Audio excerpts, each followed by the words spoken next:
पान मसाला और तंबाकू पर जीएसटी में नया टैक्स सिस्टम लागू कर दिया गया है जो 1 फरवरी से लागू हो चुका है। सबसे पहले मैं बात करूंगा पान मसाला पर, जिस पर एक्साइज ड्यूटी नहीं लगती लेकिन जीएसटी का रेट 40% है, जिसकी गणना एमआरपी के आधार पर की जाएगी, जिसकी डिटेल मैं आगे बताऊंगा। और साथ में जो पहले कंपनसेशन सेस लगता था उसे भी समाप्त कर दिया गया है। इसके स्थान पर नया एक्ट हेल्थ सिक्योरिटी से नेशनल सिक्योरिटी सेस एक्ट 2025 लागू कर दिया गया है, जिसके अनुसार सेस की गणना मशीन की कैपेसिटी के आधार पर की जाएगी। सबसे महत्वपूर्ण बात यह है कि पान मसाला मैन्युफैक्चरर को इस नए एक्ट के अंतर्गत 7 दिनों के अंदर फिर से रजिस्ट्रेशन कराना होगा। जब आप रजिस्ट्रेशन का एप्लीकेशन जमा करेंगे तो डिपार्टमेंट आपको अधिकतम 7 दिनों के अंदर रजिस्ट्रेशन प्रदान कर देगा, और जब आपको रजिस्ट्रेशन प्राप्त हो जाएगा तो आपकी दूसरी जवाबदारी कि रजिस्ट्रेशन प्राप्ति के 7 दिनों के अंदर आपको मशीन डिक्लेरेशन फॉर्म जमा करना होगा, जिसमें आपके पैकिंग मशीन की संख्या और कैपेसिटी की पूरी डिटेल जमा करनी होगी। जब ये फॉर्म आप जमा करेंगे तो जीएसटी ऑफिसर उसके 90 दिनों के अंदर फिजिकल वेरिफिकेशन करके आपको शेष की राशि कंफर्म करेगा। पान मसाला वाले ध्यान दें कि आपको हर माह की 7 तारीख को एडवांस में शेष जमा करना होगा, और आप जीएसटी का रिटर्न अगले माह की 20 तारीख तक जमा कर सकते हैं। आपको जीएसटी का भुगतान 40% करना होगा, जिसकी गणना एमआरपी के आधार पर होगी, जिसका फार्मूला है MRP value divided by 140 into 40।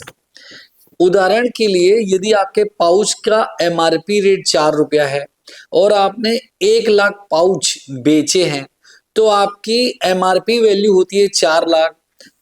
इसे डिवाइड करेंगे 140 से और इंटू करेंगे 40 से, तो आपकी जीएसटी की वैल्यू निकल आएगी। साथियों, जीएसटी 40% के अलावा आपको हर माह शेष भी जमा करना होगा, जो मशीन की कैपेसिटी के आधार पर कैलकुलेट किया जाएगा। यदि आपकी मशीन 1 मिनट में 500 पाउच पैक कर सकती है और यदि आपकी पैकिंग 2.5 ग्राम तक है तो आपको प्रति मशीन प्रति माह 1 करोड़ 1 लाख रुपया शेष जमा करना होगा। यदि आपके पाउच में 2.5 ग्राम से ज्यादा लेकिन 10 ग्राम तक की पैकिंग है तो आपको 3 करोड़ 64 लाख रुपया प्रति मशीन प्रति माह जमा करना होगा। यदि आपके पाउच 10 ग्राम से ज्यादा है तो आपको प्रति मशीन प्रति माह 8 करोड़ 49 लाख रुपया शेष जमा करना होगा। दूसरा, यदि आपके पैकिंग मशीन की कैपेसिटी 500 से अधिक लेकिन 1000 पाउच 1 मिनट में कर सकती है तो आपके शेष की राशि डबल हो जाएगी। अर्थात यदि आप 2.5 ग्राम तक पाउच बनाते हैं तो आपको प्रति मशीन 2 करोड़ 2 लाख रुपया शेष जमा करना होगा।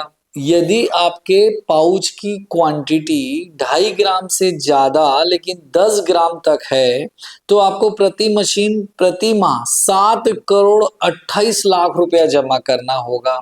और यदि आपके पाउच की क्वांटिटी 10 ग्राम से ज्यादा है तो आपको 16 करोड़ 98 लाख रुपया प्रति मशीन प्रति माह शेष जमा करना होगा।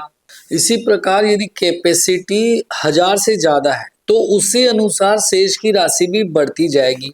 साथियों, एक बात ध्यान रखना कि एक्ट के अनुसार आपको पूरी इंडस्ट्री में फैक्ट्री में आपको सीसीटीवी कैमरे लगाना अनिवार्य है।